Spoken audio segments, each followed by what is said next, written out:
तो hello guys, आप सबका स्वागत है मेरे एक और नए गेम प्ले वीडियो में। तो जैसा कि मैं एक्सप्लेन कर रहा था मेरी खुद की स्टोरी ओमेगा यूनिवर्स, जिसमें हमने देखा था कि हमारे जो 4 कैरेक्टर हैं गोपाल, अनुष्का, विजय और जय को एक पुराना सा खंडर सा घर मिला था जिसमें उन लोगों ने रात बिताने का प्लान किया था। तो जैसे ही वो लोग रात को सोने की तैयारी करने लगे तभी हमारा पिछला पार्ट वहीं पे खत्म हो गया था। तो अभी हम वहाँ से शुरू कर रहे हैं। तो ये लोग सब मिलके वहाँ पे रात बिताने के लिए थोड़ी साफ-सफाई करते हैं और उसके बाद में बिस्तर वगैरह ढंग का लगाते हैं। उनके पास ज़्यादा कुछ तो था नहीं, तो जो जो था उसी में थोड़ा बहुत एडजस्ट करके वो लोग रात बिताने के लिए बिस्तर वगैरह लगाते हैं और सोने लगते हैं। तभी एक हल्की-सी आवाज़ आती है उनको। वो आवाज़ सुनकर चारों डर जाते हैं और उछल के अपने-अपने बिस्तर पे बैठ जाते हैं और जय बोलता है, "गोपाल जी, ये क्या हुआ? ये किस चीज़ की आवाज़ थी? लगता है आस-पास शायद भेड़िया है। हाँ, शायद हो सकता है। रुको, मुझे मैप में देखने दो। शायद यहाँ पे कोई बड़ा एलियन भी हो सकता है।" ये बोलकर गोपाल जी अपना मैप चेक करने लगते हैं और उस मैप में उनको दिखाई देता है एक भेड़िए का निशान, काले भेड़िए के निशान। वो देखकर गोपाल जी बोलने लगते हैं, "छः, छः, छः! इतनी बड़ी गलती कैसे हो सकती है मेरे से?" तभी जय बोलता है, "क्या हो गया गोपाल जी? बताइए, जल्दी बताइए क्या हो गया ऐसा कि आप ऐसे कर रहे हैं?" तभी गोपाल जी बोलने लगते हैं कि मेरे से बहुत बड़ी गलती हो चुकी है। ये एक डार्क डिमोनिक नाइट वुल्फ का एरिया है। Dark demonic wolf? ये सुनकर अचानक से विजय बोलने लगा, "ये कौन है? ये कौन-सा जानवर है?" तभी गोपाल जी बोले, "विजय, ये बहुत ही खतरनाक जानवर है जिसका हम लोग शायद से ही मुकाबला कर पाएँ, क्योंकि मेरे को तो चोटें लगी हुई हैं और क्या पता तुम तीनों उससे फाइट कर पाओ या ना कर पाओ। ऊपर से विजय, तुम्हें तो अपने पावर्स पे भी कंट्रोल नहीं है, ना विजय को है ना जय को है, और मेरी बेटी को तो कोई पावर्स भी नहीं है। तो कैसे तुम लोग फाइट करोगे उससे? मुझे लगता है मुझसे बहुत बड़ी गलती हो गई। मेरी वजह से हम चारों मारे जाएँगे। क्या करूँ मैं, क्या करूँ?" ये सोच-सोच कर गोपाल जी एकदम पैनिक करने लग जाते हैं। तभी विजय बोलता है, "रुकिए, रुकिए गोपाल जी, इतना हाइपर मत होइए। शांति से सोचिए, कुछ कुछ तो आइडिया होगा, कुछ तो कुछ कर सकते हैं हम लोग। शायद उस भेड़िए ने हमको सुना ही ना हो या फिर उसने हमको सूँघ कर निकाल सके, तो उससे पहले ही हमें कुछ ना कुछ करना होगा।" तभी गोपाल जी बोलते हैं कि रुको, रुको, सोचने दो मुझे। तभी अनुष्का बोलती है, "पापा, मेरे पास एक आइडिया है। हमारे पास में जो डीमन्स को दूर भगाने का जो पाउडर था वो छिड़क देते हैं ना, वो उससे सब डीमन्स अपने से दूर रहेंगे।" तभी गोपाल जी बोलते हैं, "शाबाश मेरी बेटी, सही कहा तुमने। हाँ, वो आइडिया काम कर सकता है।" ऐसा बोलकर अनुष्का अपने बैग से एक पाउडर निकालती है और वो पूरा पाउडर उनके आस-पास छिड़क देती है। वो पाउडर छिड़कने के बाद गोपाल जी बोलते हैं, "अभी हमको चारों में से एक को किसी को पहरा देना होगा। एक काम करते हैं, मैं 2 घंटे के लिए पहरा दूँगा, उसके बाद में 2 घंटे के लिए विजय तुम देना और अगले 2 घंटे के लिए जय देगा और उसके अगले 2 घंटे के लिए अनुष्का देगी। ऐसे करके हम चारों 2-2 घंटे के लिए पहरा देना शुरू कर देते हैं। उसके बाद में आगे देखेंगे क्या करना है।" ये बोलकर विजय बोलता है, "ठीक है, तो फिर गोपाल जी, पहले मैं पहरा दूँगा, उसके बाद में जय देगा, उसके बाद में आप देना और लास्ट में अनुष्का दे देगी।" तो ये बात सुनकर गोपाल जी बोले, "ठीक है, तो ये आइडिया अच्छा है, हम लोग ऐसे करके पहरा देते हैं।" ऐसा बोलकर विजय पहरा देने लग गया और वो बाकी सब आराम से सोने की कोशिश करने लगे। बाकी डर तो बहुत लग रहा था उनको कि क्या पता वो वुल्फ कब अटैक कर दे उन पे, लेकिन कुछ भी ऐसा नहीं हुआ और रात उनकी आराम से कट गई। सुबह फिर अनुष्का बोली, "पापा, क्या लगता है आपको? क्या वो वुल्फ चला गया रहेगा यहाँ से?" तो तभी गोपाल जी बोलते हैं कि शायद चला गया हो या फिर शायद ना गया हो। ये तो बाहर देखने पे ही पता चलेगा, गया है कि नहीं गया। चलो बेटा, मैं बाहर देख के आता हूँ कि वो गया कि नहीं गया। ऐसा बोलकर गोपाल जी जैसे ही बाहर जाने लगते हैं, तभी विजय बोलता है, "आराम से जाइएगा, क्या पता वो हमला कर दे।" ये बोलकर विजय चुपचाप रह जाता है और फिर गोपाल जी बाहर जाके देखते हैं, तो वो देखते हैं कि उनकी गाड़ी पूरी तरह डैमेज है, उसपे बड़े-बड़े वुल्फ के नाखून के निशान हैं। वो देखकर गोपाल जी डर जाते हैं, लेकिन फिर भी आस-पास वुल्फ को ना देख के बहुत ही ज़्यादा खुश हो जाते हैं और वहाँ से अंदर जाके तीनों को ये खबर बताते हैं कि हमारी गाड़ी अभी चलने के लायक नहीं है, लेकिन अच्छी बात ये है कि वो वुल्फ भी आस-पास नहीं है। तभी चारों बोलते हैं, "तो फिर हमको यहाँ से निकलना चाहिए।" तो वो चारों फिर अपना सारा सामान पैक करते हैं और वहाँ से निकलने के लिए निकल जाते हैं। तभी विजय बोलता है कि चलो अच्छा है, पपी रात को अंदर ही घर पे था, तो अच्छा हुआ कि उसने कुछ ज़्यादा शोर नहीं किया, नहीं तो उसने अगर शोर कर दिया होता, तो हम लोगों के कल लग जाने थे। तभी जय बोलता है, "हाँ, हाँ, ये बात तो सही है। कल हमारे टाइसन ने किसी को आवाज़ ज़्यादा नहीं की, इसीलिए वो वुल्फ भी ट्रिगर्ड नहीं हुआ।" ये बोलकर तीनों चारों वहाँ से निकल जाते हैं और अपना डॉगी भी साथ में रहता है। तो उसके बाद में जैसे ही आगे नहीं जाते हैं, तो वो देखते हैं कि उनकी गाड़ियों से तो अभी आस-पास कोई गाड़ी तो है नहीं, तो पैदल चलने लगते हैं। पैदल चलते-चलते उनको 5 से 6 घंटे हो जाते हैं। तभी अचानक से फिर से एक छोटी-सी आवाज़ होती है। ये आवाज़ होते ही अचानक से चारों पीछे मुड़कर देखते हैं, तो पीछे मुड़कर देखते हैं तब उनको पता चलता है कि वो वुल्फ कहीं नहीं गया था, वो उन चारों का चुपचाप पीछा कर रहा था। ये देखकर अचानक से चारों पैनिक करने लगते हैं कि ये देखो, ये वुल्फ कितना चालाक है, इस वुल्फ ने हमारे लिए जाल बिछाया था। गोपाल विजय से बोलता है, "देखा विजय तुमने, ये कितना चालाक था, इसने अपने लिए कितना बड़ा जाल बिछाया था।" तो गोपाल ऐसा बोलने पे विजय बोलता है कि फिर हम लोगों ने कैसे इसकी ये चीज़ में फँस गए, हम लोग क्या करें अभी? लगता है हमको फाइट ही करनी पड़ेगी इससे। नहीं, नहीं, नहीं, ये शायद फाइट करने के मूड में ना हो। हम लोग अगर फाइट करें तो क्या पता हमारे ऊपर ही अटैक कर दे, ऐसा बोलती है अनुष्का। तभी जय बोलता है, "नहीं, नहीं अनुष्का, क्या पता, इसका कोई भरोसा नहीं, ये अपने पे हमला भी कर सकता है। हम इसके ऊपर ऐसे ही नॉर्मली भरोसा करके ऐसे ही नहीं जा सकते, हमको कुछ तो करना ही होगा।" तभी ये चारों फाइटिंग पोज़ीशन में आ जाते हैं और उस वुल्फ का इंतज़ार करते हैं कि वो पहले कोई चाल चले ताकि आराम से वो चारों मिलकर उनका उसका खात्मा कर सके।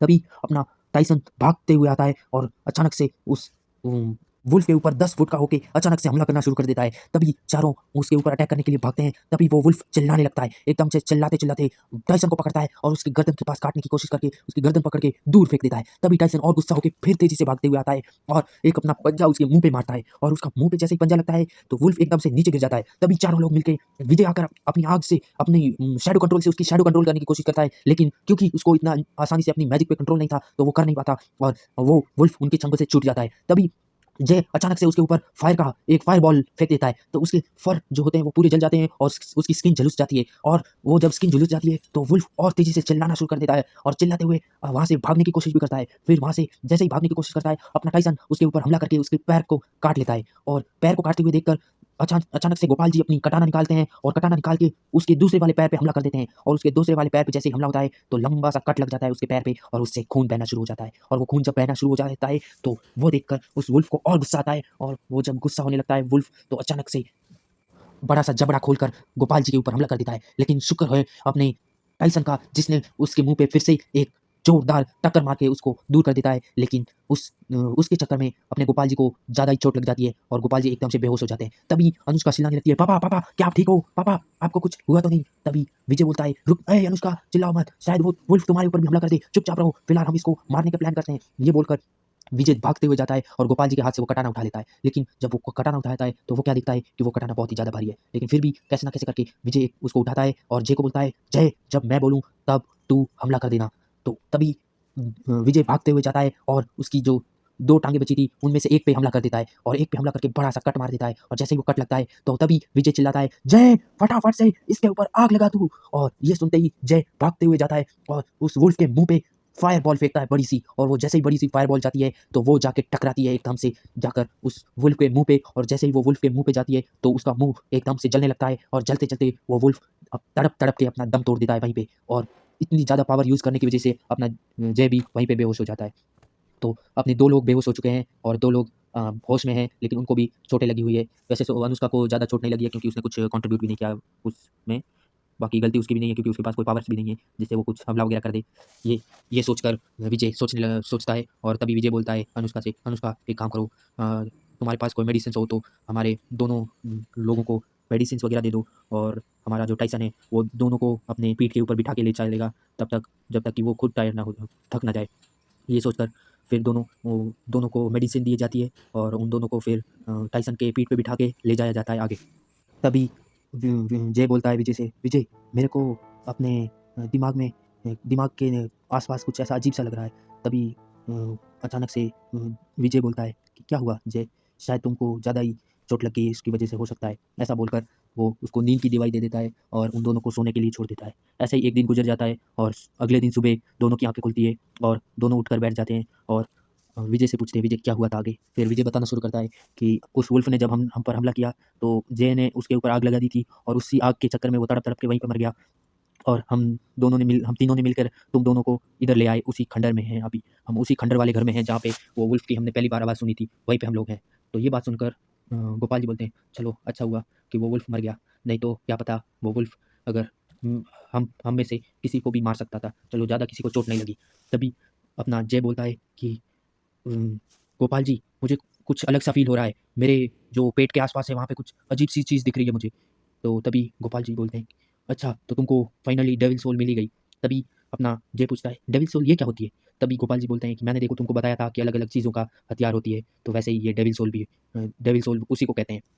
तो तभी विजय बोलता है, तो जय फिर देखो क्या मिला है तुम्हें? शायद तुमको कुछ अच्छी चीज़ मिली हो। डेविल सोल का टाइप डेविल सोल खंजर।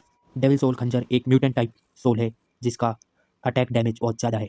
ये पढ़कर जय सबसे बोलता है कि ऐसा मेरे पास तो एक खंजर है जिसका अटैक बहुत ज़्यादा है। तभी भी गोपाल जी खुश होकर बोलते हैं, तो कौन सा टाइप का है? कितने लेवल का है वो? तभी शायद वो म्यूटेंट टाइप का हो सकता है। तभी गोपाल जी बोलते हैं कि शायद सॉरी सॉरी शायद शायद म्यूटेंट टाइप होगा क्योंकि उस वुल्फ के बारे में हमने म्यूटेंट वुल्फ है करके ही लिखा हुआ है मेरे मैप में। तभी जय बोलता है कि नहीं नहीं गोपाल जी, ये म्यूटेंट टाइप ना होकर एक सेक्रेट ब्लड टाइप है। ये सुनकर गोपाल जी हैरान रह जाते हैं, secret blood? Oh my god! तब तो अच्छा हुआ कि वो मर गया, नहीं तो शायद हम लोग बच ना पाते। तभी विजय बोलता है कि क्यों गोपाल जी ऐसा क्या हो गया? तो बोलते हैं कि म्यूटेंट टाइप अगर हम चारों मिलकर भी म्यूटेंट टाइप को मार सकते थे, लेकिन सीक्रेट ब्लेड को मारने के लिए और थोड़ी पावर्स लगती। ये पता नहीं शायद तुम्हारी पावर्स की वजह से हुआ है कि पता नहीं क्या हुआ है, या फिर वो पहले से ही घायल था वो अंदर से, इसी वजह से शायद वो जल्दी मर गया। लेकिन सीक्रेट ब्लेड टाइप इतनी आसानी से नहीं मरते। तो ये सुनकर तीनों हैरान रह जाते हैं और तभी वो लोग शुक्र मना वो बोलते हैं कि हे भगवान, तुम्हारा बहुत बहुत मेहरबानी है जिसकी वजह से हम लोग आज जिंदा बच गए, नहीं तो शायद हम लोग आज ना बच पाते। ये सुनकर तीनों रात की सांस लेते हैं और तभी वो विजय बोलता है कि तो फिर तुम्हारे पास एक सीक्रेट ब्लड टाइप खंजर है। तो तभी जय बोलता है कि हाँ हाँ विजय, मेरे पास सीक्रेट ब्लड है, खंजर है, तो उससे हम आसानी से अभी किसी भी जानवर से शायद बच सकते हैं। तो ये सुनकर चारों खुश हो जाते हैं और उसके बाद में चारों आराम करते हैं और 2 दिन तक फिर अपनी जर्नी शुरू कर देते हैं 2 दिन बाद। और जर्नी के बीच फिर और कुछ ज़्यादा प्रॉब्लम नहीं होती। छोटे मोटे जानवर आते हैं लेकिन उनसे बच बचा के वो लोग किसी ना किसी तरह वो फ्राइडे ग्रुप के अड्डे के पास पहुंच जाते हैं और उनको वहां तक पहुंचने में 5 से 6 दिन लग जाते हैं। और कैसे ना कैसे मुसीबतों से बचते हुए वो चारों वहाँ पे पहुंचते हैं। और वहाँ पे पहुंचने के बाद गोपाल जी बोलते हैं कि चलो बेटा तुम लोग घर पे आराम करो, तब तक मैं अपने सीनियर्स से सब बता के आता हूँ, जो जो मेरा जर्नी में हुआ उसका पूरा मुझे रिपोर्ट दे के आना है। और रिपोर्ट देने के बाद में मैं बात करूँगा तुम दोनों को हमारे ग्रुप में ज्वाइन करवाने के लिए। तो भी जय बोलता है चलिए धन्यवाद गोपाल जी, आपका बहुत बहुत शुक्रिया। ये सुनकर गोपाल जी बोलते हैं चलो कोई बात नहीं बेटा, ये तो मेरा काम है। तो फिर विजय बोलता है कि तो आप फिर कब आ रहे हो वापस, कितनी टाइम लगेगी? तो गोपाल जी बोले शायद मेरे को 1-2 घंटा लग सकता है। तो तभी अनुष्का बोली तो फिर पापा मैं इन दोनों को पूरा शहर घुमाने ले जाऊँ? तो गोपाल जी बोलते हैं ठीक है तुम घुमाने ले जाओ, लेकिन ज़्यादा उधर में कुछ गड़बड़ मत कर देना वहाँ पे बेटा, क्योंकि वहाँ पे बहुत लोग घूमते रहते हैं और यहाँ पे लोग भी अच्छे नहीं हैं। ये सुनकर वो लोग वो दोनों बोलते हैं कि चलो ठीक है हम लोग इतना ज़्यादा नहीं करेंगे हल्ला वगैरह, हम देखेंगे आसपास क्या है क्या नहीं है। तो उसके बाद में गोपाल जी निकल जाते हैं उनका जो भी काम रहता है उसके लिए, और वो तीनों निकल जाते हैं घूमने के लिए। उसके बाद में हमको मार्केट का सीन दिखाया जाता है जहाँ पे बहुत सारे लोग होते हैं, छोटी-छोटी दुकानें लगा के बैठे हुए होते हैं, जहाँ पे कोई खंजर खंजर बेच रहा है, कोई बंदूकें बेच रहा है, कोई खाने का सामान बेच रहा है, कोई कपड़े बेच रहा है। ऐसे बेचते हुए कुछ ना कुछ छोटी-मोटी दुकानें लगाई हुई हैं। उधर में तीनों घूम रहे होते हैं, तभी वो देखते हैं कि एक लड़का है जो मतलब नीचे गिरा हुआ है और उसके आस-पास 4-5 लड़के मिलकर उसको सता रहे हैं, उसको मार-पीट कर रहे हैं उसके ऊपर। तो वो भागते हुए जाते हैं उसके पास में और उसके पास में जाके उसको बचाने के लिए वो तीनों उन 5 लोगों को बोलते हैं कि क्यों तंग कर रहे हो उसको, छोड़ दो उसको। तो तभी उनमें से एक लड़का बोलता है कि देख इस फटीचर को बचाने के लिए तुम लोग क्यों आए हो? निकल जाओ यहाँ से, नहीं तो तुमको भी इसी की तरह मैं बहुत पीटूँगा। तभी विजय अचानक से भागते हुए जाता है और उस लड़के के मुँह पे थप्पड़ मार के बोलता है कि अगली बार अगर ऐसी मुँहज़बानी की तो मैं तेरी हाथ-पैर तोड़ दूँगा। निकल जा यहाँ से। ऐसा बोलकर वो वहाँ से उसको भगा देते हैं। पाँचों लोग वहाँ से जाते हुए बोलते हैं कि मैं तुझे देख लूँगा। तेरा नाम क्या है रे? तो तभी विजय बोलता है कि क्या कर लेगा मेरा नाम सुन के? जा कुछ भी कर ले, नहीं बता रहा मैं तेरे को नाम, निकल यहाँ से बड़बे। ऐसा बोलकर उसको भगा देते हैं वहाँ से। और वहाँ से भगाने के बाद में उस लड़के को उठाते हैं और उस लड़के को पूछते हैं कि क्या नाम है तुम्हारा और ये लोग तुम्हें क्यों तंग कर रहे थे? मेरा नाम देव है और मैं इन्हीं के साथ में यहाँ पे एक जादुई स्कूल है, वहाँ पे हमको पढ़ाया जाता है और वहाँ पे मेरे को जादू इतना नहीं आता, इसीलिए ये चारों मिलकर मेरे को तंग करते हैं और मुझे मार-पीट भी करते हैं। तभी जय बोलता है यहाँ पे जादू स्कूल है क्या? तभी अनुष्का बोलती है हाँ, यहाँ पे जादू स्कूल भी है, जहाँ पे हमारे को मैजिक पे कंट्रोल कैसे करना है, हमारे पावर्स पे कैसे कंट्रोल करना है, वो सब सिखाया जाता है। तो तभी विजय बोलता है चलो अच्छा बात है तब तो मेरे को भी मेरे मैजिक पे कंट्रोल सिखा सकते हैं यहाँ पे। तो भी जय बोलता है कि तेरे को शायद ही सिखा पाएँ ये लोग, कि इतना कैपेसिटी नहीं है इनका कि तेरे जैसे निकम्मे को कुछ सिखा दें। तभी जय विजय को मारने लगता है, बोलता है ये तू मेरे को ऐसा कैसे बोल सकता है? ऐसे करके नोक-झोंक करते रहते हैं और वो उनकी बातों में ऐसे लगे रहते हैं कि हाँ, ये वो ऐसे बातें करते हुए आराम से घूमते हुए पूरा जगह घूमते हैं। और उसके बाद में फिर जब 3 घंटे बीत जाते हैं तब अनुष्का बोलती है चलो फिर घर चलते हैं अभी हम लोग। जय बोलता है देव से चलो देव हम मिलते हैं, शायद हम लोग तुमको उसी जादुई स्कूल में मिलेंगे और तब हम लोग और भी ज़्यादा मस्ती करेंगे, ठीक है? और तुम कब आओगे स्कूल में? तो देव बोलता है मैं कल आऊँगा शायद स्कूल। और हाँ, ध्यान से जाना वो प्रतीक और उससे उसके दोस्तों से बच के रहना। तो तभी विजय पूछता है ये प्रतीक कौन है? तभी देव बोलता है कि वही लड़का जिसने जो मुझे मार रहा था। तो विजय बोलता है ठीक है हम देखेंगे। तो चलिए गाइस आज के लिए इतना ही, मिलते हैं अगले वीडियो में। तब तक के लिए टाटा बाय-बाय। और क्या लगता है आपको देव कैसा लड़का है? ये क्या इन तीनों को फँसा देगा इसके चक्कर में? और क्या पता ये देव अच्छा लड़का हो जो इनके ग्रुप में आगे जाके एक अच्छा खिलाड़ी बन सके। होने को कुछ भी हो सकता है। तो चलिए गाइस मिलते हैं अगले वीडियो में, तब तक के लिए टाटा बाय-बाय और सब्सक्राइब कर देना। ओके?